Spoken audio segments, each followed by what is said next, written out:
Ma ndaona ma last time makauya panapa ndikakupa information chaiyo zvaitika tiri kusango and I see you madzoka ndikati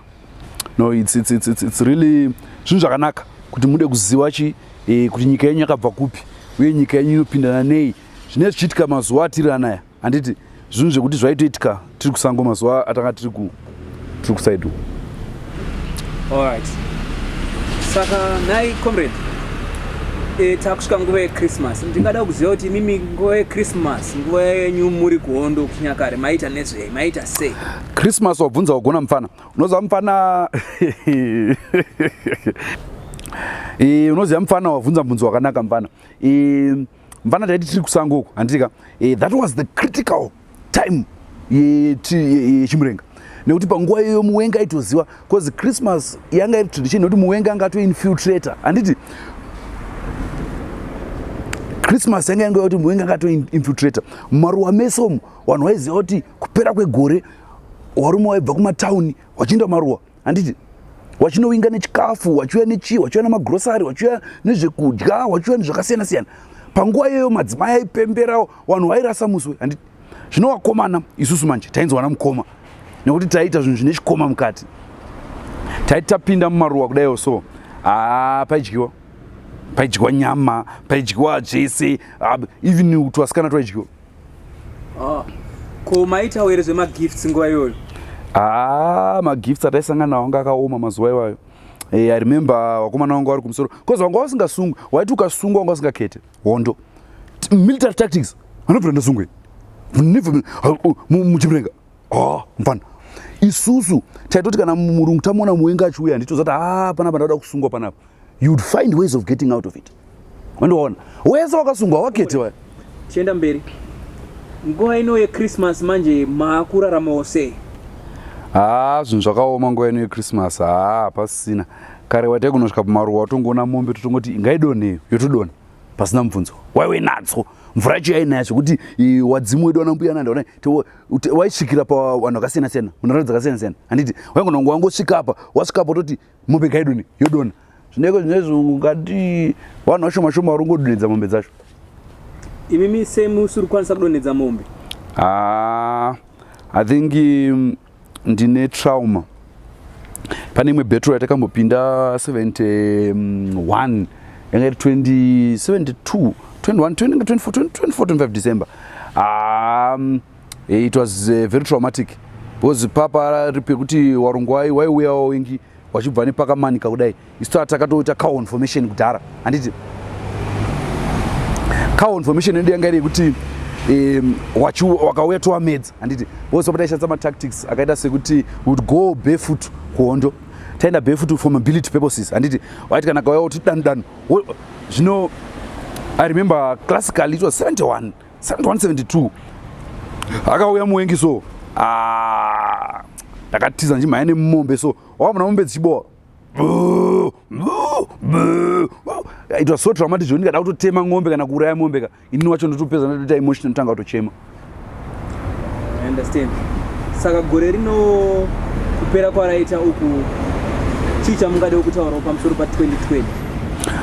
Ndiri kuona vafana vachibhaisa zvangu ndakaona chimu chavakagadzira kuti hanzi ndiye mbuya nanda kujairira kuya iwe ndosaka mvura iyo zvimanairatha mvura uchaona zvichaitika pamberi unai kuti mbuya nanda voita tamuna tangaza taiti tangaza tiri musangomo unoredziwa iri tangaza akeshi woti kwanzi mbuya nanda vananga vaniri akeshi ndaramba iwe zvinhu zvekuti waitoti kana uchitaura kuti nehanda unotanga waombera saka unotaura kuti nehanda wangotaura fetere mezvo imimi makamboitawo encounter here nambuya nehanda nguva yenyu amai muri kuhondo? Yeah, I remember because my favorite songs ava ambuya nehanda vanga vaifarira naDrake vaifarira Meek Mill mukuseka vanhu vamazuva ano mbuya nehanda vaifarira naDrake, Meek Mill, Lil Wayne anonzani uyu mufana murungu mana anoimba nziyo dzemabhoyi anonzani uyu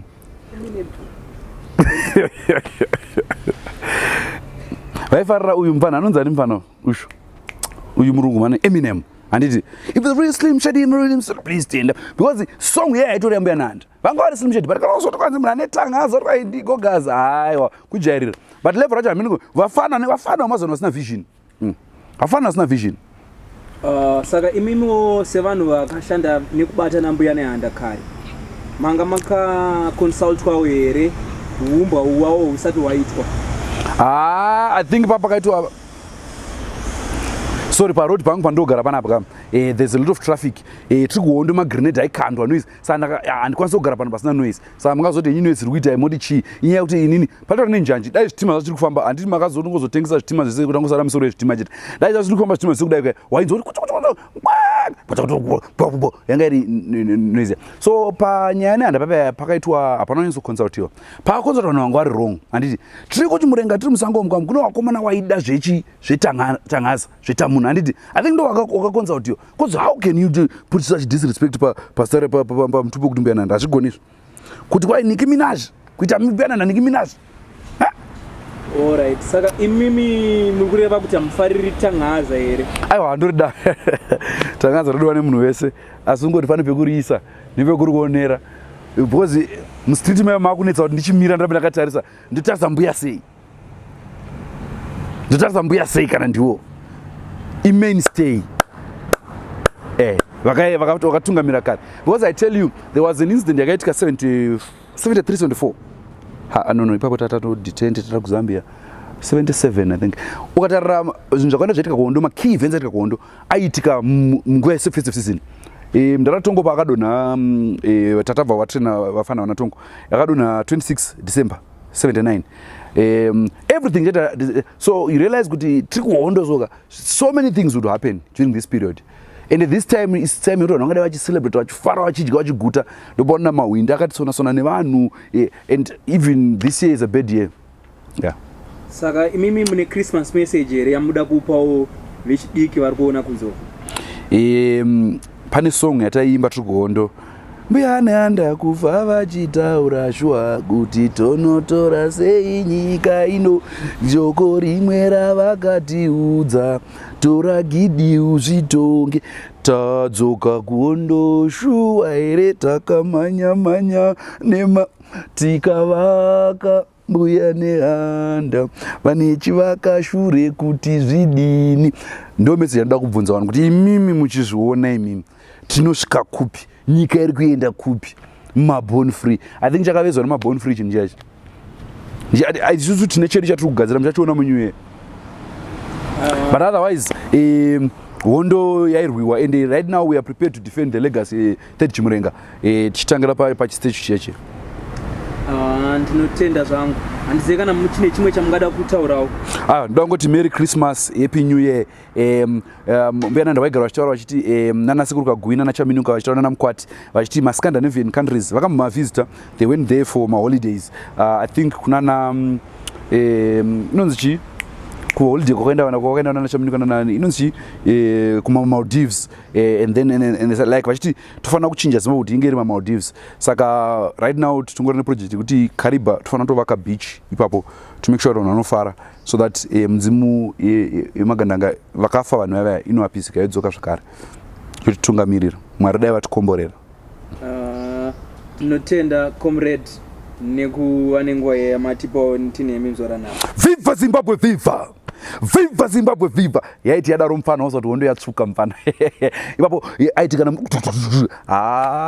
munopera mufana hamuna kuya nedoro chete ndo problem yamaita dai mauya nedoro panapa tarova doro nichikudzai nyaya dzakawanda uri kuona pesa pamufana pesa ndakangoita recreation yebhesi ini ndaigara ndaiva nekona yangu kaini yakomrade Muchapera Mabhunu bhesi rangu yanga ine zvitsanga zvakadai ichi unotoona chakadai ichi ndaichigadzisa hlava unoiziva hlava ndaiti kana muwengi wouya so waisatira kodi kuti bhozi yainzwikwa handiti saka ndaigadzira hlava nefiber iyi handiti ichi muti ichiro chimushamu changu handiti ndobva ndatanga kuridza hlava ya necho chichi saka apa kana ndoziva kuti muwengi akuuya hapana nondiringa kaini totaa zvandoda ini I can say what I want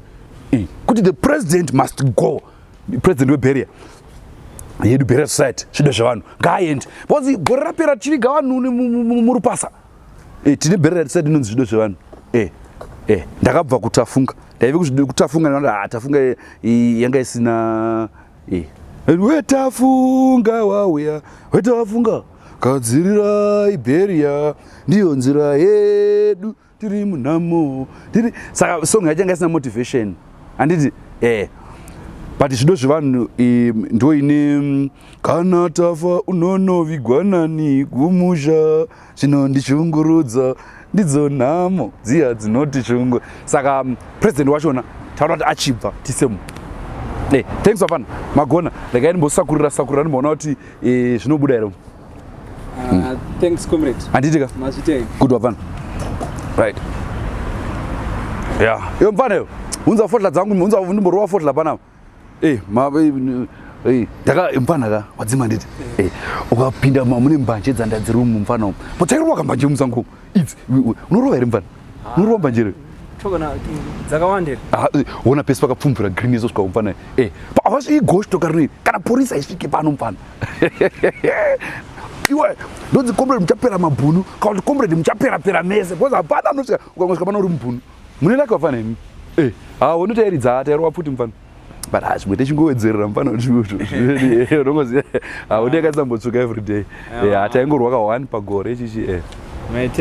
taitotiza varungu vacho kana vakuya boza havangada kufa here mfana vamwe vaipondera mumajereka vamwe vaiti kunyepedza kutosungisa kuti vasore mujere vari safe imomo isi tichitorumwa netsikidzi musango kozvo zvavangodya vega pesa mfana pane mbanje pavo madifferent strands pane imwe ndakabva nayo kubulgaria nekuYugoslavia. I was trained kuYugoslavia 70 madetsi ako ndinetsa kozi ndane pneumonia saka ndakukangana madetsi ndibva nayo Yugoslavia ndakauya very good CD ravo ndokurovesa tapedza handiti mfana svika pamuzi handiti good mfana nice one